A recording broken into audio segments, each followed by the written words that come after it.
Boys, what is up? Here we are, and we are going to make a tier list for supports today. So everything that you can roam with, everything that you can sit with your with, that is what we are going to do. We're going to make a tier list, and I'm going to briefly go over why I don't think that one hero is SS or D or anything in between. So let's kick it right off, shall we? So for the first hero that we are going to find in the support, it is going to be Angela. And what do I think about Angela? I think Angela is honestly just meh right now. So the reason why I think that, and that is maybe from a solo queue perspective. If you're a duo and then, you want to make sure that you carry and you have a duo Angela, sure, she's good. However, I'm looking from a solo perspective, and I don't think that I would want to play Angela in a game wherein I have all random teammates. So that's why I'm putting Angela in the B tier for now. Unless something changes, if there's any patches that are coming up that will give her a buff, then she's going to stay in the B tier for me in the meh category. So, up next, let's take a look. The next thing that we can roam with, we have Atlas, of course. And Atlas is going into the S tier for me. I think Atlas is a very strong, very good tank.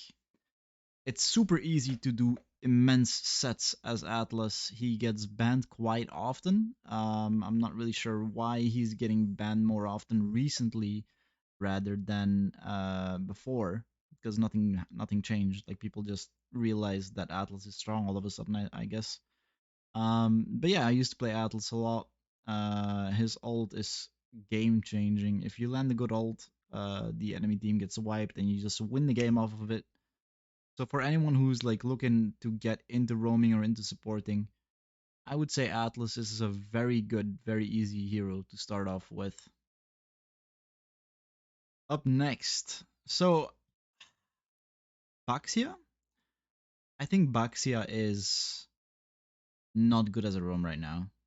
I think he is bad. The only reason that you would pick Baxia is if they have so much healing that you're just gonna have a really hard time dealing with the healing. Otherwise, you might as well just play him in core. That's what I did. I played him core, but not to go off topic in our support tier list here. What you want to do is only pick Baxia if they have an insane amount of healing. Otherwise, he's just not worth playing. Just have better alternatives. Up next is my boy Belleric, and Belleric right now I think is not bad at all because there's a lot of attack speed marksmen out there right now. I'm going to be putting Belleric in the A tier. I don't think he's strong necessarily, but I think he is good. I think he deserves the A tier. If it wasn't for the buff, he might have been in the B tier in the mech category, but I can't do that to my boy. I just love Belleric too much to put him into the B category. But yeah, I mean, pick Belleric if the enemy has Moskov, if the enemy has other MMs like Layla, that rely on attack speed and damage, because you land one taunt, you land another taunt on top of that because of if you land one taunt you can ult or you can ult and then first, and then you're basically set. You're gonna deal a lot of damage with your passive to basic attackers. So it doesn't just go for MM, it goes for example, if they have a Maja, for example, if they have an Aulus, uh, what's his name, Zilong, anything like that. You can pick Belleric into it. You're gonna have a good time. Even Aldous, you're gonna be fine. Or if they have a lot of melee heroes, so not ranged. If they don't have ranged and you pick Belleric and they're trying to engage onto your team, all you have to do is press Alt, and then you got all of that team on you instead of on your team. And that's a win. All right, up next we have my girl Carmilla. My goodness, and Carmilla for me is going straight into the super overpowered tier. And there is one simple reason for that. One simple reason. The ult. Carmilla ult is so insanely strong, guys. It is so insanely strong. You land one good ult in a team fight, and you wipe the team fight just like that. Now, people don't know exactly what Carmilla does, or what Carmilla ult does. A lot of people don't know. But basically, what Carmilla ult does is if you land an ult on two people, just two people, 50% of the damage that's going to go onto the one person is going to go onto the other person. So let's say you have a Saber, for example, and Saber Burst will 100 to 0 enemy Farsa. The enemy carry that's linked to the ult is going to take 50% of that damage. That's a lot. Now imagine this is a team fight. You have 5 people that are linked. Let's keep it realistic. Let's say 3. There's 3 people that are linked. Your team attacks 2 of the people. They both lose 100% of their HP. The third one that's linked is going to lose the rest, all of their HP as well. And that's why I think Carmilla deserves to be in the SS tier. Now up next we have Cho. I really don't like Cho as a roam. I'm debating whether I want to put him on bad or I want to put him on never play this as a roam. Um, I think you can play him as XP lane maybe, but as a roam I don't think. I, I'm just gonna say never play Cho in roam. There's just a lot of better alternatives. If you want to play a good tank that can set, play Atlas. Atlas can set 5 men. Cho sets 1. Atlas can get on top of people just as good as Cho can. There's just no reason to pick Cho over Atlas or even over Belleric. So, yeah, D. Never play this for me. Then up next we have the boy Diggy, and I think Diggy is a very good or strong pick. So I'm doubting between S or A because Diggy has a really good kit. I'm gonna put him on S. I'm gonna put Diggy on S tier because of his kit. Basically, his ult gives a shield and denies every CC ability that the enemy team has. So, like, let's say they have a Franco. The Franco is going to hook your MM. You press ult. There goes the hook. Atlas is going to set your team. You press ult. There goes his set. Everything is just gone. And it's not only the ult. You also have the bombs. The bombs, they give you vision. Vision is so important in MOBA games, guys. So important. So having those bombs, having that free vision every 5 seconds, every 4 seconds is absolutely game changing. And then the second as well, the second, you can't just break it. If you walk out of it, you're gonna get pulled back. If you stay in the center, you're still gonna get pulled into the center again. So it doesn't matter what you do against Diggy, you're gonna get pulled, you're gonna get bombed, you're gonna get your sets ruined, you know? So that's why I think Diggy deserves to be in the S tier. You can also build a lot of damage on Diggy. Set up a 5-stack bomb on an objective that's about to spawn. For example, the turtle is about to spawn and you know the enemy team is going to go rotate to the turtle. You set up 5 bombs in the bush that is a little bit further away from turtle. They're going to walk into it. They're going to die unless it's a tank that walks into it. Then you're unlucky. But basically it. Then up next, we have Edith. I think Edith as a roam, she does alright. I would say she does good. So I'm gonna put her in the A tier. And the reason for that is you can build a lot of armor on Edith. And all of that armor is gonna be basically transferred into damage when you ult. So for example, you're playing against a very heavy AD enemy team, physical heavy enemy team. You pick Edith into that. You're gonna build armor. You're gonna do your set. They're gonna attack you a lot. You wait for your passive to build up, then you ult, you start dealing damage. They're not gonna walk away from that unscathed. If you want to play a damage dealing roam that deals magic damage, you can play Edith. Sure.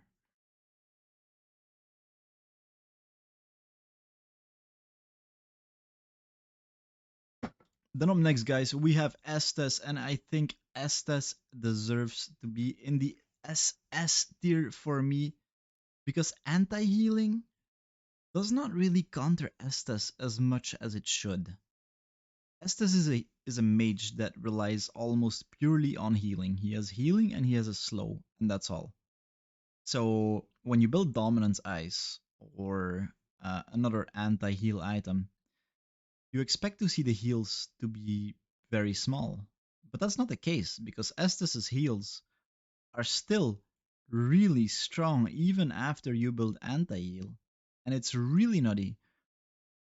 As long as the enemy team sticks together with their Estes, they're not going to die. You have to kill them twice or even thrice sometimes. And that's why I think Estes just deserves him to be in the super overpowered tier. Because he's actually nutty to play against. Super anti-fun. Then up next, guys, we have Faramis. Now, Faramis has gone through a lot of nerfs. Recently, I've seen Faramis only be picked as a counter to glue or a counter to reset heroes, like Martis, for example. But I think overall, with the ult being delayed, with the ult fading if your teammates walk out of it for 1 second, I can't put Faramis into the strong tier anymore. I still like him. I think he's still strong, but not strong enough to be an S tier. So I'm gonna put him in A tier. Uh, if Faramis is your playstyle, I think he's definitely worth picking up. He is fun. You can drag people into the tower with your first. Your second can deal a lot of damage, especially to glue. If you're playing against the glue, just go damage Faramis, and as soon as glue ults, you use your second, and you're just gonna one shot him. That's all. And of course, you have your ult. You want to use your ult when your team is about to get bursted, when you're about to head into a fight, and you know a lot of damage is gonna come out. That's when you want to ult, and then you can win the fight pretty easily if you do a good ult. Then up next we have Florin. I actually have been playing quite a bit of Florin lately, and you're gonna see that in the videos that are gonna be coming up on the channel soon. I think Florin is very strong. She heals a lot. She counters anti-healing with her ult. Because if she ults, the anti-heal is going to be gone. And then she can first, and then she can heal more. And then if you run Revitalize, you can throw that on your team as well. I run the support emblem with Revitalize. I actually quite enjoy using Revitalize because it's keeping my teams alive so much more than I would if I ran something else. Then on top of that, guys, you have the do, your passive. Your passive is basically a do. You put it on an ally. It gives them 5% adaptive damage. So that means 5% extra damage on whatever they're building. And on top of that, guys, they get 10% magic lifesteal and they get 10% physical lifesteal. So imagine if there's like someone who's building hybrid and you put the do on them, they're gonna benefit from that so much. I am going to put Florin into the S tier. Actually, no, I'm gonna put her into the A tier. I think she's good. The only downsides of Florin is when you hit your second, it doesn't immediately stun. So you have to hit your second, and then they have to stay inside of the zone for like 0.5 more seconds, and then it's gonna stun them. And the first kind of bugs out a lot. It doesn't always heal. If you hit a minion that's about to die, you're not gonna get a heal. If you hit someone that's really far away and you're walking backwards, you're not gonna get a heal. And that's why I'm putting Florin into the A tier. If she had those things fixed, she would definitely be sitting into the S tier. Then up next we have Gadot, and Gadot right now I feel like he's not very strong. I'm gonna be putting him into the B tier here, just because there's better options. There's better options. Gadot is not really as strong as he used to be, and now there's a lot of MMs that shred as well, so it's even worse for him. Unfortunately, he's going into the B tier. Then up next we have our boy Glue, and of course we don't even have to think about Glue. Glue is into the super overpowered tier. He's so strong. If you're playing Glue, just invade. Just invade. Just smack people with your first and invade. Smack them, walk over it. Smack them again, walk over it again. Smack them again, walk over it again. That's all you have to do to win your game as glue. Just get the enemy core so behind that your core pick up all the things that the enemy core can pick up because of you, and then you're just gonna win the game. It's that simple. It's really that simple. Glue is really, really strong right now. So 100% play him when you can. I haven't seen any Groks. I think Grok is just not good as a support right now, not good as a roam. I have seen him played in XP, and XP is pretty decent, but I would say in roam he's just kind of bad, and no one plays him. So there's a reason for that. Then up next we have got Hilda. I think Hilda is in a pretty good position right now. I think she's really strong. Her burst is immense. If this would be a tank meta, she would definitely be in the SS tier. Unfortunately for her, it's not a tank meta, so I think she's just strong. She can one-shot the enemy MM. She can one-shot enemy mage if she gets on top of them. And just the damage output is super insane, and she's so tanky too. Her passive lets her utilize the bushes, in which she's just gonna heal, she's gonna get a shield, and her armor shred is super nasty as well. Gotta make sure you get that full mark, and if you get the full mark on someone, you can be almost sure that you're gonna one-shot them if they're not a tank. Yeah, that's why Hilda deserves to be in the A tier for me. Up next we have Hylos, and Hylos, Hylos is just meh. Hylos is just meh right now. I think he's pretty strong. He has a lot of damage output. He's super mana hungry though, which you can counter with Dominance Ice a little bit, and then if you really want to, you can build Clock of Destiny as well. Um, but I played against a Hylos recently, and he was dealing so much damage. He did not have Clock of Destiny. He only had Dominance and another item with a little bit of mana on it, I believe.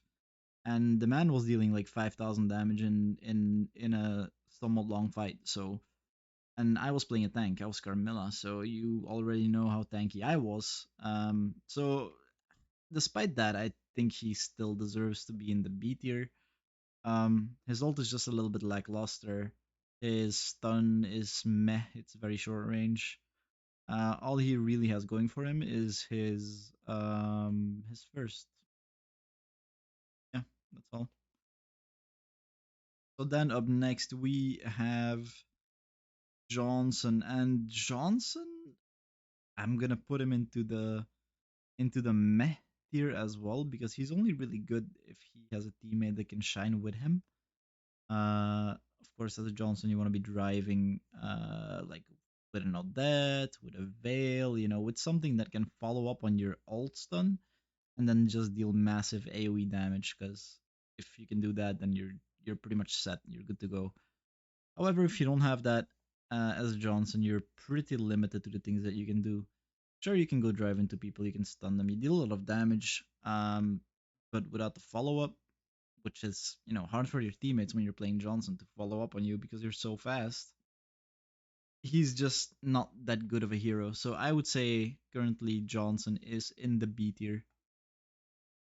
So up next, I don't think I'm gonna classify Kaja as a roam. I mean, he can roam, I guess, but I would say Kaja is pretty bad in roam. Just overall, I don't like Kaja as a tank at all. Not a single bit. The only thing that's good for Kaja as a tank is his ult, and even with ult, like you have to be pretty close. So of course, as a roam, you're gonna build tank items, right? So you're not gonna deal damage. You're just a worse Bellaric or a worse Atlas or worse anything really. Um, so I would actually I'm gonna put him in never play this. Just don't play Kajarom. Don't play Kajarom. It's not good. Okay, so then up next we have Kufra, and I think Kufra definitely deserves to be in the S tier. Kufra is pretty nutty. His sets are really good. Like you jump on in their team, you can land a 5-man set, 4-man set, 3-man set pretty easily. The bounce is really good for heroes with dashes, which there's a lot of right now. Like you have Melissa, you have one, you have uh Beatrix, you have Chose, you have basically everyone almost has a dash. So getting Kufra and like canceling those dashes is insanely good. Then of course the ult is really good. The jump is super far range. So that's why I think Kufra is an S tier hero right now. Then up next we have Lolita, and I think Lolita is also in the S tier right now because picks like Carrie, picks like Kimmy, she has a shield that can block all of those basic attacks, all of those things, and then throw it right back at them. So Lolita definitely S tier. You just have to really know how to use her, and just have to keep your shield for when the enemy is gonna start bursting. Like for example, the carry jumps into your team. You want to be able to shield all of the damage for your team, and then you're pretty much good to go. Then let's see. Up next, we have got next. Oh, here our boy Minotaur. I think Minotaur is meh. I think he's fun to play. I think he's situationally good if they have a lot of melee heroes, but then Belric is better. Um, his ult, they removed the knock up on the second and first one that he launches, so you're gonna have to smack the ground twice before he gets his ult off. Minotaur is good against basic attackers. We can't deny that. However, I think Belric is just better overall. Same with Atlas, same with Kufra, same with Glue. So Minotaur, meh, meh, unfortunately. So up next we have got Mincitar. I haven't seen any Mincitar roam. I think he's very situationally good. I'm just gonna put him in the C tier here because it's just too situational. Just too situational. He's really good against dashing heroes as well because of his ult. His pull kind of bugs out a lot for me, I think. I'm sure it does it for other people too, where it looks like it hits, but then he doesn't pull them back in. Um, his second is just kind of bad as well. So overall, I think Mincitar is not a good hero. He's getting a rework though, so you can look forward to that. Then up next we have got Rafaela. I think Rafaela is also meh. Like her healing is just not that much. She doesn't really deal damage. Her stun, her ult is so bad. Her passive is so bad. Actually, I'm just gonna put her in bad. I mean, I'm actually considering keeping her in B because her first does provide vision, which is good. She does have a speed up on her heal, which is also good. Speed is also always good for your team. But then I think she's just the worst version of Florin. So yeah, instead of playing Rafael, just play Florin. Then we have Ruby. Ruby is decent, but I would say she's also meh in my opinion. I don't like playing her at all. In Rome, I think she's better as an XP laner. Because as a roam, I don't know, she just doesn't really do much except for the pull, you know? The pull and surviving, that's all she really does. And she only has one pull, whereas Bellary can taunt every 5 seconds. Atlas can second every 7 seconds, 8 seconds. Kufra can jump every 8 seconds. Kufra can double, better options. Right, then we have Matilda, and Matilda is one of the few heroes that I'm having a hard time giving an opinion on because I haven't really played her yet. But I think she's meh too. You barely see her in play, so I mean that's fine, right? So I think she's just meh. I like her dash though. I like being able to dash towards her when I'm playing something that is like a melee hero. For example, if I would be playing Tamus and then I can jump to her and then I can jump again, that would feel amazing, But um, I just don't think she's worth picking over someone else who can do the same things. Excuse me. All right, up next, let's see. We have got Selena. I think Selena is actually good. I think Selena is good. If you land your stuns, you're a good Selena. That's all you have to do. You land your stuns. She can one shot. She has the damage output of a mage, even in Rome. Once you get dire hit, you one shot every every mage unless they build like an Athena's. So yeah, Selena's a Rome, good, approved. Then we have got Tigreal. Tig, I honestly find Tig so boring, and I think he's just meh, meh to good.